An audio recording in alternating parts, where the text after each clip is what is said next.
This is the School Success Podcast, a podcast for school leaders to learn from other school leaders what's working and what's not, and to get inspiration and encouragement, as well as strategies to grow school enrollment, connect with families, retain teachers, recruit teachers, and everything in between. You guys are heroes, and I cannot thank you enough for pouring into this next generation that's coming behind us. My goal is you will take at least one thing away from every episode that you can take back to your school to make it better than it is right now. Please enjoy the School Success Podcast.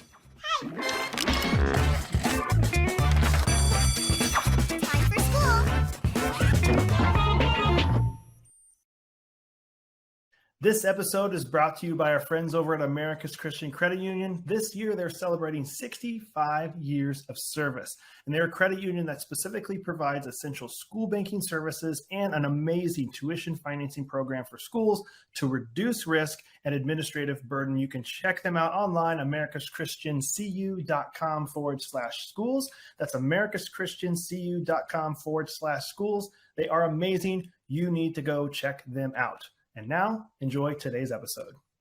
Hey, School Success Makers. Welcome to another edition of the School Success Podcast. I'm your host, Mitchell Slater, and I'm again joined by yours truly, Mitchell Slater, for this next episode, session 3 of our Q&A session from questions that came from people just like you, sending in questions. And if you want to be one of those, please do that. You can find it online, schoolsuccessmakers.com. Submit a form there if you have a question you want to have asked, and we'll probably do the session for another couple times probably before we get back to regular interviews, but we'll jump right in for today. So we're glad you're here. Here's a next question. If you missed the last two, go back and listen to those. They're 5-6 minutes, and we're going to try and keep this one the same.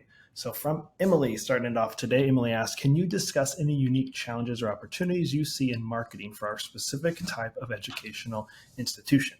Well, Emily, I'm obviously not specifically sure which educational institution you're a part of or you have. I'm assuming maybe a private or charter school.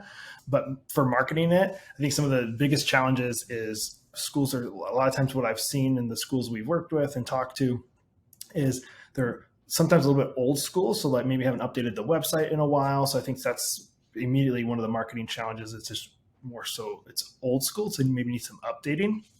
And then other challenges would be the competition. So there's obviously lots of competition out there for schools. At least, again, this varies for every school because they don't have some for miles around that are competing. But having competition will be a huge piece of that for you guys.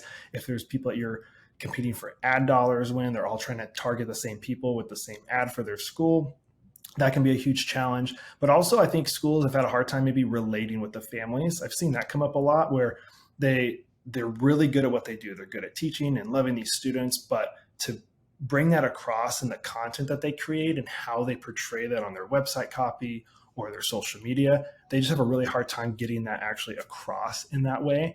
And I feel like those are hurdles, those are marketing challenges that schools are up against, but those are obviously ones that they can beat, those the ones they can conquer, whether it's working with the internal team to come up with that or working with a company like ours that can help come in and clarify some of that for them will be a huge help that they could obviously need. From Mark, how do you keep up with trends and changes in the education and marketing industries?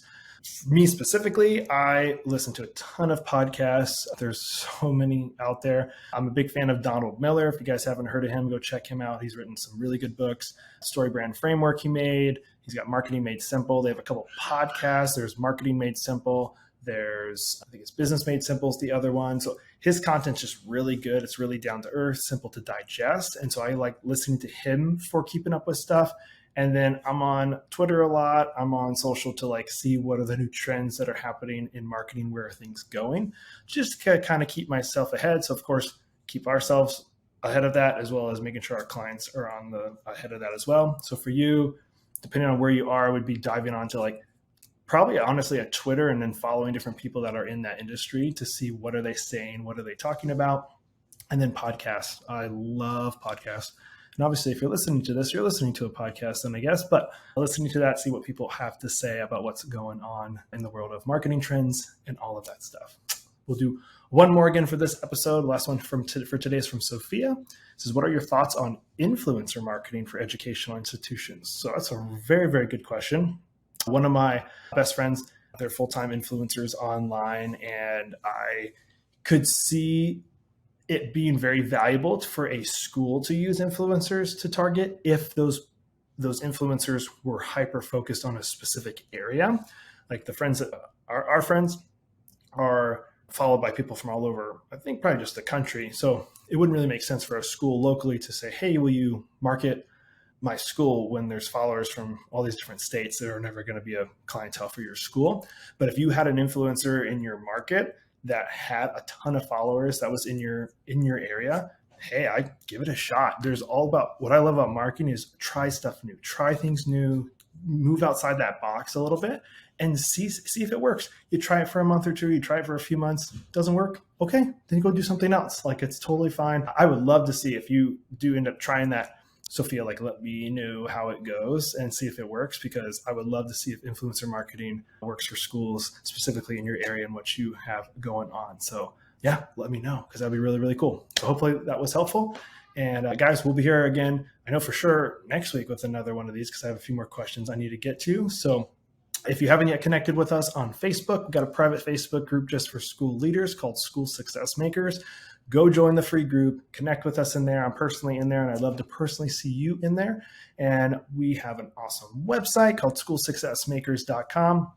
Go over there, connect with us, get involved in our newsletter that we're launching called the School Success Report. We'd love you to subscribe and become a part of that ecosystem for us as we talk about just shout outs of awesome teachers and new blogs and articles and all that fun stuff. So we're all about just trying to pour into you, teachers and school leaders, to make you guys better every single day as much as we possibly can. So thank you for tuning in and joining us. And if you haven't yet, please leave us a 5-star review. It does help us, because we put a ton of time, money, and resources into producing the School Success Podcast for you guys. So we hope you're enjoying.